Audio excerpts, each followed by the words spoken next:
ఈరోజు మనం భౌతిక శాస్త్రంలో 2 ముఖ్యమైన, అలాగే మనం ఎక్కువగా కన్‌ఫ్యూజ్ అయ్యే 2 విషయాల గురించి తెలుసుకుందాం. అవే సరాసరి వడి మరియు సరాసరి వేగం. ఈ కాన్సెప్ట్‌ని అర్థం చేసుకోవడానికి మనం ఒక చిన్న కథతో మొదలుపెడదాం. ఇది మా ఇల్లు. నా స్నేహితురాలు రియా వాళ్ళిల్లు నా ఇంటికి చాలా దగ్గరలో ఉంది. మా ఇంటి నుండి రియా వాళ్ళ ఇంటికి కేవలం 2 కిలోమీటర్ల దూరం మాత్రమే. ఇప్పుడు నేను మా ఫ్రెండ్ రియాకి ఫోన్ చేసి, "ఇంటికి రా కలుద్దామని" పిలిచాను.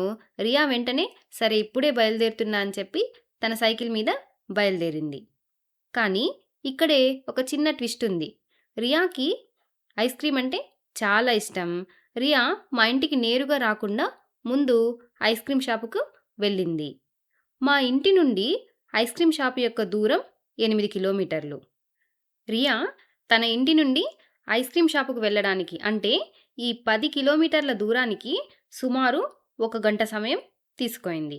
అక్కడ ఐస్ క్రీమ్ తీసుకున్నాక మళ్ళీ మా ఇంటి వైపు రావడం మొదలుపెట్టింది. ఐస్ క్రీమ్ షాప్ నుండి మా ఇంటికి రావడానికి రియాకి ఇంకో గంట సమయం పట్టింది. అంటే మొత్తం రియా తన ఇంటి నుండి మా ఇంటికి చేరుకోవడానికి 2 గంటల సమయం పట్టింది అన్నమాట. ఇప్పుడు ప్రశ్నేంటంటే, ఈ మొత్తం ప్రయాణంలో రియా ఎంత వేగంగా ప్రయాణించింది? ఈ ప్రశ్నకు మనం 2 రకాలుగా సమాధానం చెప్పచ్చు. మొదటిది వడి. మనం ఇంతకు ముందు వీడియోలో వడి గురించి తెలుసుకున్నాం కదా! వడి అంటే ఏంటి? ప్రమాణ కాలంలో ఒక వస్తువు ప్రయాణించేటువంటి దూరం. మనం వస్తువు యొక్క వడిని కనుక్కోవాలంటే మనకు 2 విషయాలు తెలియాలి. ఒకటి వస్తువు ప్రయాణించినటువంటి మొత్తం దూరం, ఆ దూరానికి పట్టిన మొత్తం కాలం. ఈ 2 విషయాలు తెలిస్తే మనం వస్తువు యొక్క వడిని లెక్కించొచ్చు.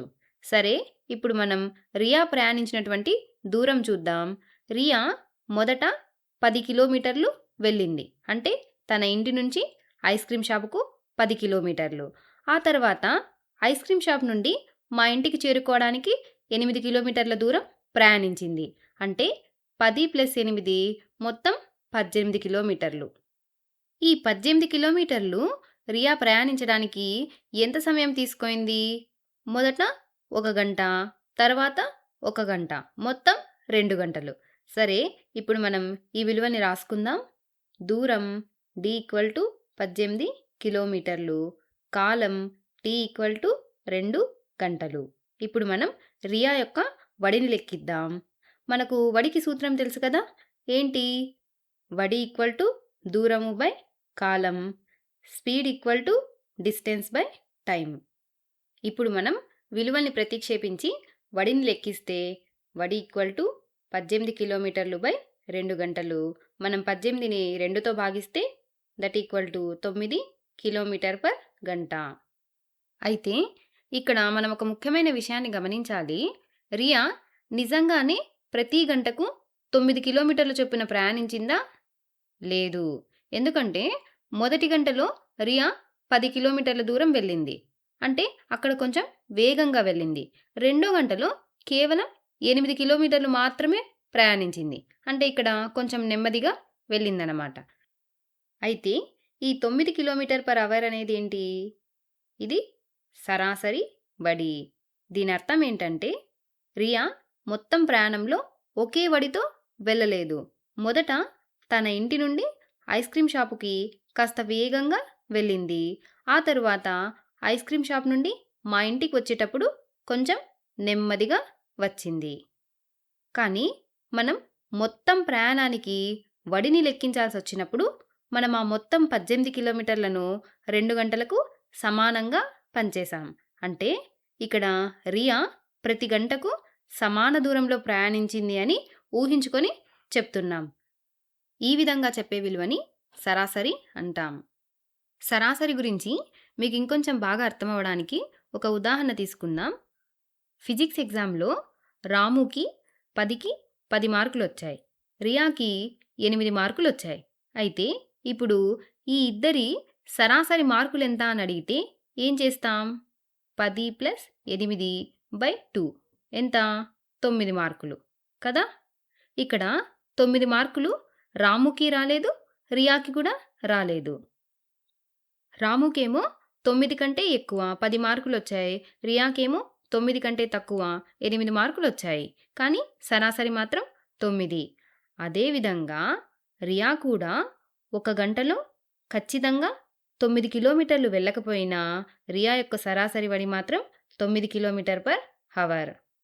సరాసరి వడిని ఒక సూత్రంగా చెప్పాలంటే సరాసరి వడి ఈక్వల్ టు ప్రయాణించిన మొత్తం దూరం బై ప్రయాణించిన కాలం. వడికి ప్రమాణాలు సాధారణంగా కిలోమీటర్ పర్ గంట అని చెప్తాం. కానీ మనం ఫిజిక్స్‌లో ఎస్ఐ పద్ధతిలో ప్రమాణాలు వాడుతాం కదా! దూరాన్ని మీటర్లలో, కాలాన్ని సెకండ్లలో కొలుస్తాం. కాబట్టి సరాసరి వడికి ఎస్ఐ ప్రమాణాలు మీటర్ పర్ సెకండ్. ఇప్పుడు రియా ఎంత వేగంగా వెళ్ళిందో చెప్పడానికి రెండో పద్ధతిని చూద్దాం. అదే వేగం.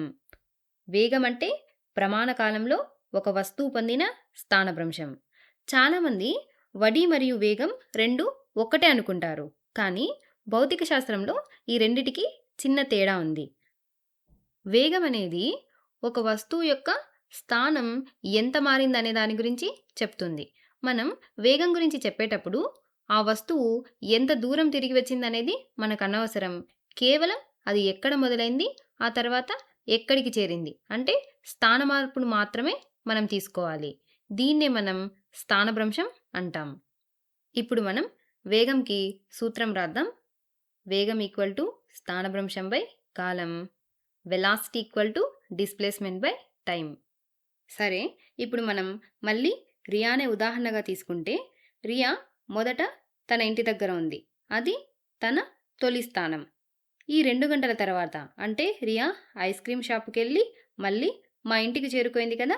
ఇప్పుడు మా ఇంటి దగ్గర ఉంది రియా. ఇది తన తుది స్థానం. అయితే ఈ 2 గంటల్లో రియా స్థానంలో వచ్చిన మార్పెంత? కేవలం 2 కిలోమీటర్లు మాత్రమే. మీరు ఒక విషయాన్ని గమనించారా?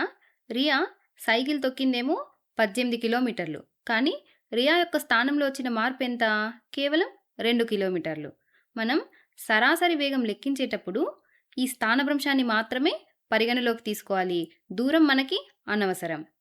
ఇక్కడ ఇంకో ముఖ్యమైన విషయం ఉంది. మనం స్థానభ్రంశం గురించి చెప్పేటప్పుడు ఖచ్చితంగా దిశను కూడా చెప్పాలి. ఇక్కడ కేవలం 2 కిలోమీటర్లని చెప్తే అది ఎటువైపుకి? కుడివైపా? ఎడమవైపా? రియా నా ఇంటికి చేరుకోయిందని స్పష్టంగా చెప్పాలంటే కుడివైపుకు 2 కిలోమీటర్లు అని దిశను కూడా చెప్పాలి. మనకు తెలుసు కదా, స్థానభ్రంశం సదిశ రాశి, దానికి పరిమాణంతో పాటు దిశ కూడా ఉంటుంది. కాబట్టి రియా యొక్క స్థానభ్రంశం 2 కిలోమీటర్లు కుడివైపుకు. ఈ స్థానభ్రంశానికి పట్టిన కాలం 2 గంటలు. ఇప్పుడు మనం వేగాన్ని లెక్కిద్దాం. వేగం ఈక్వల్ టు 2 కిలోమీటర్లు కుడివైపుకు డివైడెడ్ బై 2 గంటలు. 2, 2 క్యాన్సిల్ అయ్యి that equal to 1 kilometre per hour కుడివైపుకు. ఈ 1 కిలోమీటర్ పర్ అవర్ కుడివైపు అనేది ఏంటి? ఇది కూడా సరాసరి వేగం. రియా యొక్క సరాసరి వడి ఏమో 9 కిలోమీటర్ పర్ అవర్ వచ్చింది. కానీ సరాసరి వేగం మాత్రం కేవలం 1 కిలోమీటర్ పర్ అవర్ మాత్రమే వచ్చింది. ఎందుకంటే వేగం అనేది కేవలం స్థానంలో వచ్చిన మార్పు పైన ఆధారపడి ఉంటుంది. ఇది కూడా సరాసరి విలువే. ఎందుకంటే రియా నిజంగా గంటకు 1 కిలోమీటర్ చొప్పున కుడివైపుకు పోలేదు. రియా ఐస్ క్రీమ్ షాపుకెళ్ళి మళ్ళీ మా ఇంటికి వచ్చింది. కానీ ఫలితంగా సరాసరి వేగం మాత్రం గంటకు 1 కిలోమీటర్. సరే, ఇప్పుడు మనం సరాసరి వేగంకి సూత్రం రాద్దాం. సరాసరి వేగం ఈక్వల్ టు స్థానభ్రంశం బై ప్రయాణించిన కాలం. సరాసరి వేగానికి కూడా ఎస్ఐ ప్రమాణాలు మీటర్ పర్ సెకండ్. ఇంకా సులభంగా చెప్పాలంటే ఎవరైనా ఎంత వేగంగా దూరాన్ని కవర్ చేస్తున్నారు, హౌ క్విక్లీ కవరింగ్ డిస్టెన్స్ అనేది మీకు కావాలంటే మీరు వడి గురించి ఆలోచించాలి. అలా కాకుండా నాలాగా మీరు కూడా ఫ్రెండ్ కోసం వెయిట్ చేస్తూ రియా ఏంటి 2 కిలోమీటర్ల దూరంలో ఉన్న నా ఇంటికి రావడానికి 2 గంటల సమయం తీసుకుంది అని కోపంగా ఉన్నారనుకోండి, అప్పుడు మీరు ఆలోచిస్తోంది వేగం గురించి అన్నమాట. ఎందుకంటే వేగం అనేది కేవలం స్థానం ఎంత త్వరగా మారిందనేది చూస్తుంది. మనం ఎంత దూరం తిరిగామనేది పట్టించుకోము. ఇక్కడ ఇంకో ముఖ్యమైన తేడా ఉంది. అదేంటంటే వేగానికి దిశ ఉంటుంది. వడికి దిశ ఉండదు.